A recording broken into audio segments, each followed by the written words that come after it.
সৌন্দর্য, স্থাপত্য আর শিল্পের অনন্য মেলবন্ধনে নবগঙ্গা নদীর তীরে কালের সাক্ষী হয়ে দাঁড়িয়ে আছে মিয়ার দালান। ইতিহাস আর লোককথার গল্প বুকে নিয়ে এই প্রাচীন দালান আজও মুগ্ধ করে দর্শনার্থীদের। প্রায় ২০০ বছর আগে সম্রাট শাহজাহান খানের বংশধর সেলিম চৌধুরীর উদ্যোগে নির্মিত হয় দালানটি। চুন সুরকির গাঁথনি আর নান্দনিক কারুকাজে তৈরি ভবনটি সেই সময়ের নির্মাণশৈলীর এক অনন্য উদাহরণ, যার পরতে পরতে মিশে আছে আভিজাত্য। ঝিনাইদহ জেলা শহর থেকে মাত্র ৩ কিলোমিটার দূরে মুরারীদহে এই ঐতিহাসিক দালানের অবস্থান।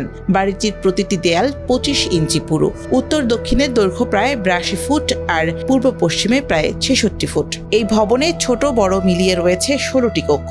দ্বিতীয় তলায় ছাদের ওপর রয়েছে একটি চিলেকোঠা। শ্বেতপাথর দিয়ে আচ্ছাদিত এই চিলেকোঠা নামাজ ঘর হিসেবে তৈরি করা হয়েছিল। নবগঙ্গা নদীর তীর আর সবুজে ঘেরা পরিবেশে দাঁড়িয়ে থাকা এই দালান শুধু ইতিহাসের স্মারকই নয়, বরং প্রকৃতি আর ঐতিহ্যর মিলিত এক আকর্ষণীয় পর্যটন কেন্দ্র। আমরা জন্মের পর থেকে এই বিল্ডিংটা এইভাবেই দেখছি। প্রাকৃতিক পরিবেশে একটা সৌন্দর্য, আমরা সময় পাইলে এই জায়গায় এসে টাইম স্পেন্ড করি। এই অবস্থিত প্রায় ২০০ বছর আগে আমার দাদার সে প্রাচীনকালের অবস্থিত। এটা এইখানে যে এত সুন্দর একটা ২০০ থেকে ২৫০ বছর আগে যে একটা বিল্ডিং করেছে, এটা আসলে অনেক একটা অবাক করা বিষয়। লোকমুখে এটি জিনের বাড়ি নামেও পরিচিত। স্থানীয়দের বিশ্বাস দালানটির নির্মাণ কাজে ছিল অলৌকিক শক্তির ছোঁয়া। সেই গল্পই আজও এই ঐতিহাসিক স্থাপনাকে ঘিরে তৈরি করেছে রহস্যময় এক আবহ।